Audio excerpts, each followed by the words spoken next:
कभी हम किसी को सुनते हैं कि भाई निराकार परमात्मा की पूजा करो, कभी हम किसी को सुनते हैं कि इनका पाठ करो, कभी हम सुनते हैं कि भाई इस मंत्र का जाप करो।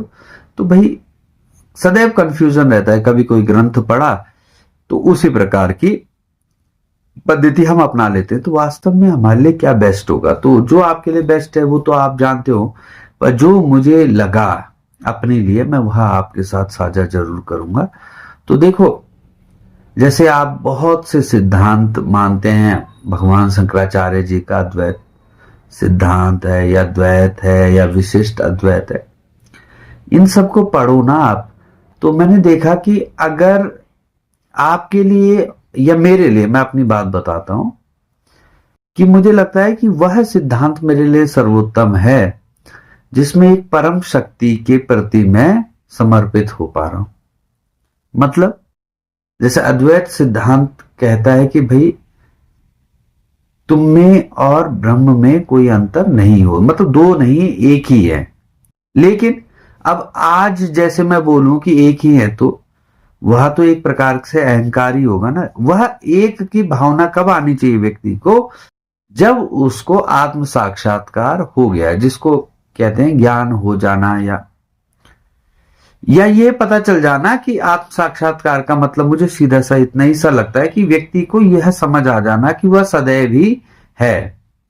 यह शरीर खत्म होने वाला है लेकिन वह जो है वह सदैव है। तो उसके बाद यह बोलना कि भाई ईश्वर एक है और हम सब ईश्वर ही है, तो वो तो बात समझ आती है। लेकिन जब तक ज्ञान नहीं है तब तक व्यक्ति ये बोलता है कि भाई हम अहम ब्रह्मास्मि, तो यह अहंकार ही लगता है कि अहंकार ही है, क्योंकि वह अनुभव नहीं किया ना। यह अनुभव नहीं कर पाया व्यक्ति कि वह सदा ही है, और वह बोल रहा है कि तो भाई ये भी तो सुनी हुई बात हो गई ना, और वह एक अहंकार को जन्म दे देती है। तो हम जैसे साधारण व्यक्तियों के लिए जिनके मन में इच्छाएं जन्म लेगी, और मैं कहता हूं इच्छाएं क्यों नहीं जन्म लेगी भाई, जब संसार में है, परमात्मा ने संसार में उत्पन्न किया, इस संसार में भेजने वाला परमात्मा ही है, और इस संसार में अनेकों साधन हैं।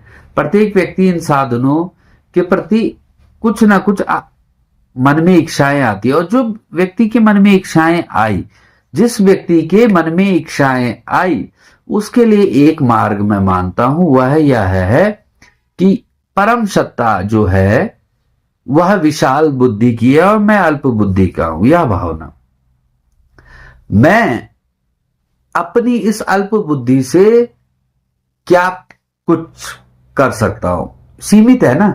लेकिन आप परम शक्ति हो, आप विशाल बुद्धि के हो, आप जो चाहे वह कर सकते हो। देखो, आपके हाथ में सारी चीजें थोड़ी है, जिससे आप मिल रहे हो वो आपके हाथ में नहीं है। आप ऑफिस जा रहे हो, आपके साथ कौन से लोग टकरा रहे हैं आपके हाथ में नहीं है। आप किस कहीं बाजार घूमने जा रहे हो, आपके सामने कौन आ रहा है आपके हाथ में नहीं है ना। लेकिन वह किसके हाथ में है, वह सब इसको दैवीय कृपा तो बोलते हैं कि कभी आप कहीं जा रहे हैं, आप बहुत फंस गए, कोई आके आपको बचा दिया, तो आपके हाथ में तो नहीं आया था ना वो बात, लेकिन वह सब दैवीय कृपा ही की ही बात है ना।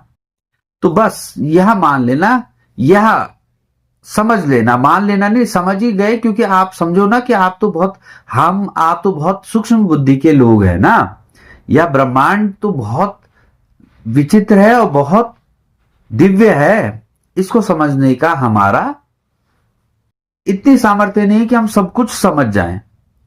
लेकिन हम उसके प्रति निष्ठावान हो सकते हैं, उसके प्रति समर्पित हो सकते हैं, उस परम सत्ता के प्रति जिसका ही यह रूप है।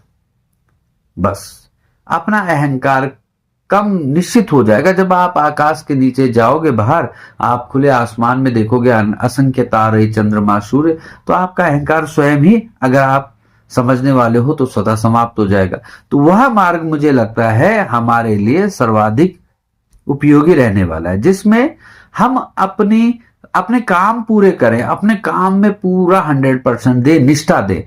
लेकिन हमारे मन में भाव यह हो कि मैं अपनी पूरी बुद्धि भी इस्तेमाल कर दूं, फिर भी मेरी अल्प बुद्धि है, आप विशाल बुद्धि के हो, संपूर्ण ब्रह्मांड को चलाने वाले, संपूर्ण जितने भी घटनाएं हैं सब आप का ही मूल चेंज करने वाले आप ही हो, आप ही परिवर्तित कर सकते हो उनको। तो मैं आपके आश्रित हूं, मैं अपनी बुद्धि से सिर्फ अपना काम कर सकता हूं, बाकी अपनी मैं बुद्धि, छल कपट इन चीजों से दूर करना चाहता हूं, और मुझे इसके लिए भी आप ही का सहयोग चाहिए। मेरी अपनी कोई सामर्थ्य नहीं है, अपनी कोई सामर्थ्य नहीं है।